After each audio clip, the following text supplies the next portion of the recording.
नित्यानन्देश्वरि पराशक्तिरमेत श्री नित्यानन्देश्वर परमशिवाय नमः। महादीपं सन्दर्शयामि।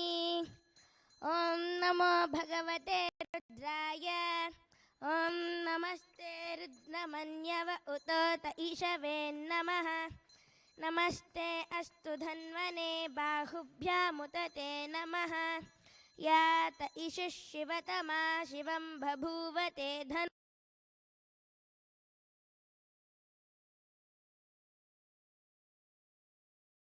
तनूरघोरा पापकाशिताभिचाकशीः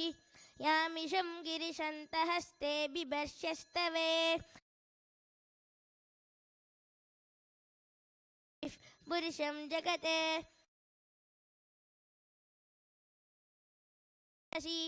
यथा नः सर्वमिज्जगति यक्ष्मगुं सुमना असते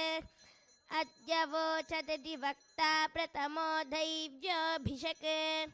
अहीगिश्च सर्वान् जम्बयन् सर्वाश्चयात्तु धान्यः असौन्यस्ताम्रो अरुण उत बभ्रुष्युमङ्गलः ये क्षेमागुं रुद्रा अभितो दक्षश्रता सहस्रसो वै साहुं हेडईमहे असौव्यो वसर्पति नीलग्रीवो विलोहितः उतैनं गोपा अदृशन्नदृशन्नुदहार्यः उतैनं विश्वाभूतानि सदृष्टो मृडयादिनः नमो अस्तु नीलग्रीवाय सहस्राक्षाय मीडुषे अथो ये अस्य दत्त्वा नो हन्तेभ्यो करन्नमः प्रमुञ्चदन्मनस्त्वमुभयोराग्नियोर्जां याश्च ते हस्तगिशवः पराता भगवो वप अवतत्य धनस्त्वहं सहस्राक्षतते शुते निशीर्यः शल्यानामुखा शिवो नः सुमना भव विद्यन् धनुः कपर्दिनो विशल्यो भानवागुम् उत अनेशन्नश्येषव आबुरस्य निषङ्गदिः याते हेतिर्मेडुष्टमहस्ते बभूवते धनुः तयास्मान् विश्वतस्त्वमयक्ष्मया परिभुजा नमस्ते अस्त्वायुधाय नातताय कृष्णवे उभाभ्यामुत ते नमो बाहुभ्यां तव धन्वने परिते धन्वनो हेतिरस्मान् वृणत्तु विश्वतः अतो य इषुदुष्टवारे अस्मन्निरेहितं शम्भवे नमः नमस्ते अस्तु भगवन् विश्वेश्वराय महादेवाय त्र्यम्बकाय त्रिपुरान्धकाय त्रिकालाग्निकालाय कालाग्निरुद्राय नीलकण्ठाय नित्यानन्दाय मृत्युञ्जयाय सर्वेश्वराय सदाशिवाय श्रीमन्महादेवाय नमः।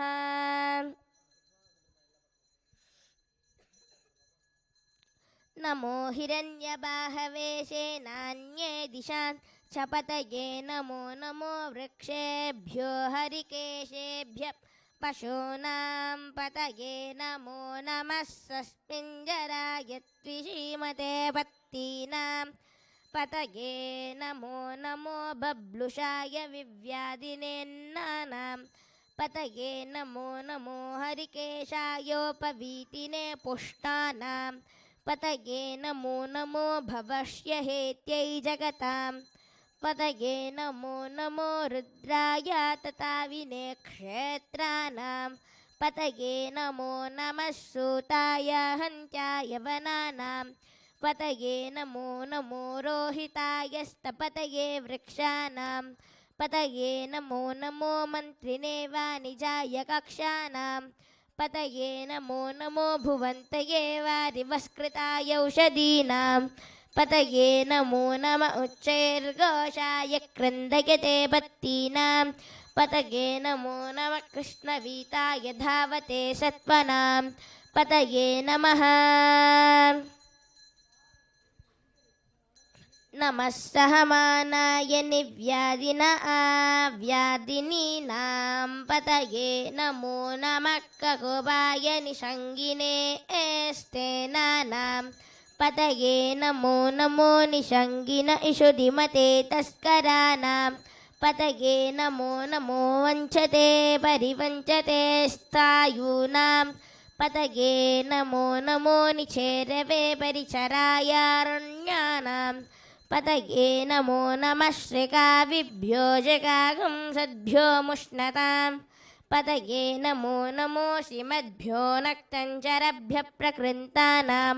पतये नमो नमः शिने गिरिचराय कुलुञ्चानां पतये नमो नमः इषुमद्भ्यो धन्वाविभ्यश्च वो नमो नमः आतन्वानेभ्यः प्रतिततानेभ्यश्च वो नमो नमः आगच्छद्भ्यो विसृजद्भ्यश्च वो नमो नमस्यद्भ्यो विद्यभ्यश्च वो नमो नमः आशीनेभ्यः शयानेभ्यश्च वो नमो नमः स्वपद्भ्यो जाग्रद्भ्यश्च वो नमो नमः तिष्ठभ्यो धावद्भ्यश्च वो नमो नमः शवाभ्यः शपापदिभ्यश्च वो नमो नमो अश्वेभ्यो अश्वपदिभ्यश्च वो नमः नमः व्याधिनीभ्यो विविद्यन्तीभ्यश्च वो नमो नमो गणाभ्यस्त्रिगुंहतीभ्यश्च वो नमो नमो गृत्सेभ्यो गृत्सपदिभ्यश्च वो नमो नमो व्रातेभ्यो व्रातपदिभ्यश्च वो नमो नमो घनेभ्यो घनपदिभ्यश्च वो नमो नमो विरूपेभ्यो विश्वरूपेभ्यश्च वो नमो नमः महद्भ्यः क्षुल्लकेभ्यश्च वो नमो नमो रतिभ्यो रथेभ्यश्च वो नमो नमो रतेभ्यो रथपदिभ्यश्च वो नमो नमः सेनाभ्यः सेनाभिभ्यश्च वो नमो नमः क्षत्रिभ्यः सङ्ग्रहीतृभ्यश्च वो नमो नमस्तक्षभ्यो रथकारेभ्यश्च वो नमो नमः कुलालेभ्यः कर्मारेभ्यश्च वो नमो नमः पुञ्जिष्टेभ्यो जादेभ्यश्च वो नमो ॐ राजाधिराजाय प्रसज्ञसाहिने नमो वयं वै श्रवणाय कुर्महे समें कामां कामकामाय मह्यं कामेश्वर वै श्रवणो दगातु कुबेराय वै श्रवणाय महाराजाय नमः। श्री नित्यानंदेश्वरी पराशक्तिमेत श्री नित्यानंदेश्वरी परमशिवाय नमः। कर्पूरनीराजनं सन्दर्शयामि।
अदद्धूपः ॐ धूरसि धूर्वधूर्वं तन्धूर्वदय्यो ओस्मान् धूर्वति तं दोर्वयं वयं धूर्वामस्त्वं देवानामसि सस्नितमं पप्रितमं जुष्टतमं वह्नितमं देवभूतममृतमशर्वरदानं द्युम्मस्त्वमाक्वाहामृत्यक्षत्वा चक्षुषा प्रेक्षेमाभिर्मा संवित्वा माक्वाहं शिशुं श्री नित्यानंदेश्वरी पराशक्तिमेत श्री नित्यानंदेश्वर परमशिवाय नमः। धूपम् आग्रापयामि। अदद्दीपः ॐ उद्दीप्य स्वजातवेदोपह्निर्नरतं मम वशोकुष्ठमह्यमावह जीवनं शदिशो दिशा मानो हिगुं श्रीर्जातवेदो कामस्त्वं वरशं जगत् अबिभ्रदग्न आगयीष्यामा परिपातय श्रीनित्यानन्देश्वरि पराशक्तिमेत श्रीनित्यानन्देश्वर परमशिवाय नमः दीपं दर्शयामि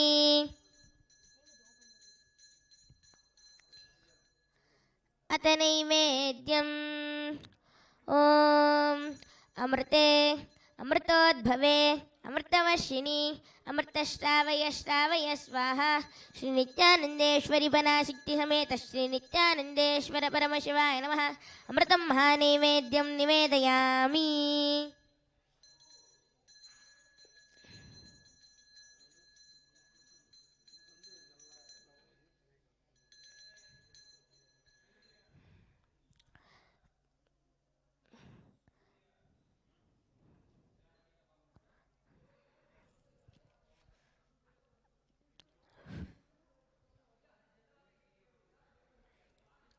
कर्पूरनीराजनम्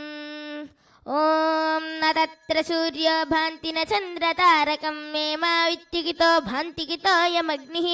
तमेव भान्तम् अनुपाति सर्वं तस्य भाषा सर्वम् इदं विभाति श्रीनित्यानन्देश्वरि पराशक्ति समेत श्रीनित्यानन्देश्वर परमशिवाय नमः कर्पूरनीराजनं सन्दर्शयामि रक्षां धारयामि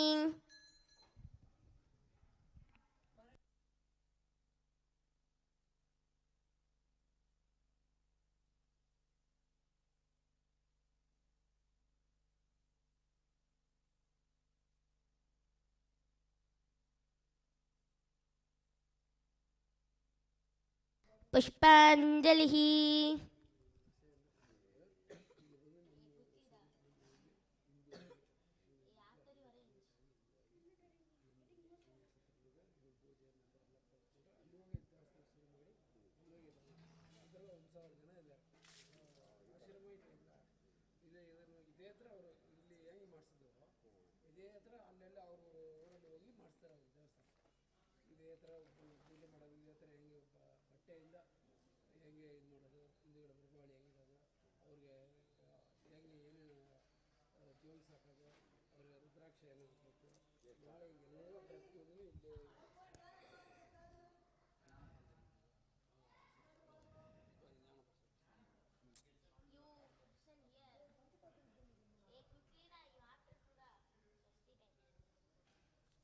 योपां पुष्पं वेद पुष्पवान् प्रजावान् पशुमान् भवति चन्द्रमा वा अपां पुष्पं पुष्पवान् प्रजावान् पशुमान् भवति एवं वेद योपामायतनं वेद आयतनवान् भवति श्रीनित्यानन्देश्वरि पराशक्ति समेत श्रीनित्यानन्देश्वर परमशिवाय नमः पुष्पाञ्जलिं समर्पयामि देवदेवोत्तम देवता सार्वभौम अखिलांडकोटि ब्रह्मांड नायक श्रीनित्यानन्देश्वरि पराशक्ति समेत श्रीनित्यानन्देश्वर परमशिव आशीर्वाद प्रियाशीर्वादम् अवतारयात् ॐ स्वस्ति प्रजाभ्यः परिपालयन्तां न्यायेन मार्गेण महीं महिषाः गोब्राह्मणेभ्यः शुभमस्तु नित्यं लोकाः समस्ताः सुखिनो भवन्तु काले वर्षतु पर्जन्यः पृथिवी शस्यशालिनी देशोऽयं क्षोभरहितः ब्राह्मणाः सन्तु निर्भयाः इति स्वस्ति मन्त्रार्थाः सिद्ध्या सफला भवन्तु इति भवन्तो महान्तो न गृह्णन्तु तथास्तु अपुत्रा पुत्रिणः सन्तु पुत्रिणः सन्तु पौत्रिणः अधनाः सधनाः सन्तु जीवन्तु शरदर्शतम् इति भवन्तो महान्तो न गृह्णन्तु तथास्तु दुर्जनः सर्जनो भूयात् सज्जनः शान्तिमाप्नुयात् शान्तो मुच्चैकबन्धेभ्यः मुक्तश्चाज्ञा विमोचयेत् इति भवन्तो महान्तो न गृह्णन्तु तथास्तु राजा धर्मप्रतिः प्रजासु चरिताः पूजाधना सज्जनाः षट्कर्म प्रवराद्विजाः प्रतिदिनं विद्या अनवद्या सदा वाणिः सन्निहिता चिरं कविमुखैः सानन्दमव्याकुलाः सर्वे सन्तु वैदिकधर्मानुष्ठाधारः सौजन्यसन्तोषिणः इति स्वस्तिमन्त्रार्था सत्या सफला भवन्तो इति भवन्तो महान्तो न कर्णन्तो तथास्तु येषां देवदेवानां महादेवानाम् अखिलाण्डकोटिब्रह्माण्डनायकानां सकलभुविसृष्टिस्थितिसंहारतिरोभाव अनुग्रहाख्य पञ्चकृत्यपरायणानाम् आदिमध्यान्तरहितानाम् अप्रमेयपराक्रमाणां तत्त्वार्थगोचराणां श्रीनित्यानन्देश्वरि पराशक्तिसमेत श्रीनित्यानन्देश्वर परमशिवस्वरूपाणां श्री आदिगुरु अरुणगिरियोगीश्वरस्वरूपाणां श्रीकालभैरव महाकालीस्वरूपाणां श्री कैलासोन्नतत्वादशान्तश्यामला पीठारूढानां श्री मीनाक्षी सुन्दरेश्वराभिन्नस्वरूपानां परशिवपुत्ररत्नकुमार गुरुमन्यतुल्यावताराणां श्री पार्वती स्तन्यभानलब्धदिव्यज्ञानविश्रुता सकलनिगमागमसारभूत द्राविडवेदप्रवक्तॄणां श्रीमत्परमशिवकरुणासमितिकतमुक्तामयचतुरश्रया न गीयमानछत्रचामर श्रीचिन्नकाहलाति समस्तभिरदावल्यलङ्कृतानां ज्ञानविज्ञानचक्रवर्तीनां सर्वजनसङ्गसद्यो निर्वाणदीक्षाव्ययापवर्गाणां विश्राणानां जीमूतानां परमतकलभकेसरीणां शैवसिद्धान्तस्थापनाचार्याणां श्रीराजाधिराजपाण्ड्यमहाराजगुरूणां क्षपणशाक्यादिमहान्तकारनिवारणज्ञानभानूनां वीक्षणानर्हारध्वजोच्छेदनपूर्वक श्रीमद्विजध्वजस्थापकानां शैवशमयकर्तॄणां सर्वज्ञपीठारूढानां श्रीजगद्गुरु श्रीज्ञानसम्बन्धदेशिकस्वामि वागीशसुन्दरमाणिक्यवाचकस्वामिनाम् अवतारभूतानां श्रीज्ञानसम्बन्धस्वामि पुनरुद्धृतश्यामलापीठमहासंस्थानज्ञानसाम्राज्यशासक तिरमक्तुक्तरद्विशततमगुरुमहासन्निधानानां महानिर्वाणिपीठस्य अष्टोत्तरसहस्रश्रीमहामण्डलेश्वराणाम् अट्लपीठस्य अष्टोत्तरसहस्रतम अष्टोत्तरसहस्रश्री अट्लपीठाधीश्वराणां धर्ममुक्तिस्वर्गपुरस्वर्णपीठस्य त्रयोविंशगुरुमहासन्निधानानां श्रीमत्परमहंसपरिव्राजकाचार्यपर्याणां सच्चिदानन्दप्रणवस्वरूपाणां श्रोत्रियब्रह्मनिष्ठानां नित्योत्सवनित्यमङ्गलनित्यकल्याणनित्यरचितनित्यानन्दपीठ महासंस्थान महासिंहासनपीठकर्तॄणां कैलासपुनरुद्धारकानां जगद्गुरूणां श्रीलश्रीभगवच्छ्रीनित्यानन्दपरमशिव श्रीज्ञानसम्बन्धदेशिकपरमाचार्यस्वामिनां पादारविन्दयोः भक्तिसिद्धिः शमेषां शककुटुम्बानां सकलैश्वर्यप्राप्तिः गुरुकृपाकटाक्षसिद्धिः क्षेमस्थैर्यवीर्यविजय आयुरारोग्य ऐश्वर्याणाम् अभिवृद्धिः अरोगदृढगार्तदा सिद्धिः आचन्द्रार्थवंशाभिवृद्धिः धर्मार्थकाममोक्षसर्वदबलवर्षान्तसिद्धिः सर्वेषां मनसा चिन्तितसत्कार्यानुकूलसिद्धिः सर्वदेवदेवी स्वरूपस्य भगवच्छ्रीनित्यानन्दपरमशिवदेवस्य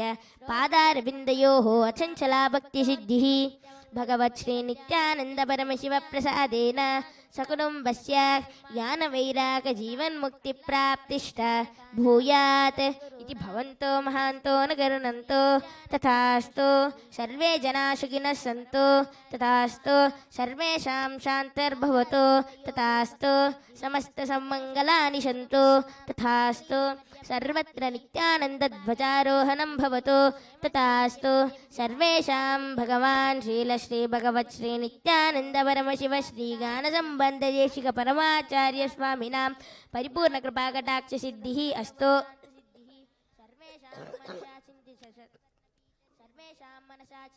तथास्तु अयं धर्मः उत्तरोत्तरम् अभिवृद्धिरस्तु तथास्तु सर्वं भगवच्छ्रीनित्यानन्दपरमशिवपादुकार्पणमस्तु मङ्गलं कल्पवृक्षाय मङ्गलं ज्ञानदायिने सदाशिवाय श्रीनित्यानन्देश्वराय मङ्गलं मङ्गलं श्रीविद्याम्बायै मङ्गलं कामदायिन्यै सर्वमङ्गलधात्रे नित्यानन्देश्वर्यै मङ्गलं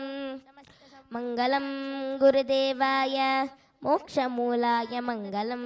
परावतार श्रीनित्यानन्देश्वराय मङ्गलं श्रीलश्रीभगवच्छ्रीनित्यानन्दपरमशिव श्रीज्ञानसम्बन्धदेशिकपरमाचार्यस्वामिनां परिपूर्णकृपाकटाक्षसिद्धिः अस्तु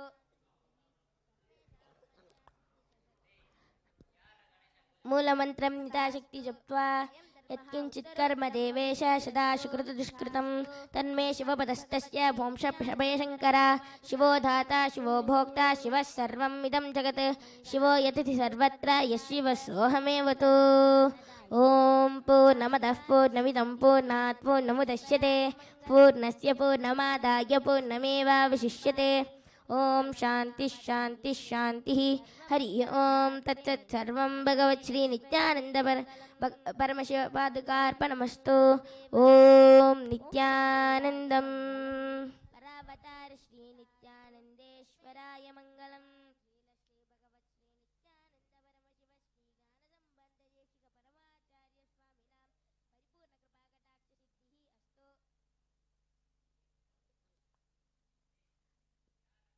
मूलमन्त्रं यथाशक्ति जप्त्वा यत्किञ्चित् कर्म देवेश सदा सुकृतदुष्कृतं तन्मे शिवपदस्तस्य भोंशभयशङ्कर शिवो धाता शिवो भोक्ता शिवः सर्वम् इदं जगत् शिवो यतिथि सर्वत्र यशिवः सोऽहमेव तु ॐ पूर्णमदः पूर्णमिदं पूर्णात् पूर्णमुदच्यते पूर्णस्य पूर्णमादाय पूर्णमेवावशिष्यते ॐ शान्तिः शान्तिः शान्तिः हरि ओं तत्सत् सर्वं भगवत् श्री परमशिवपादुकार्पणमस्तु ॐ नित्यानन्दम्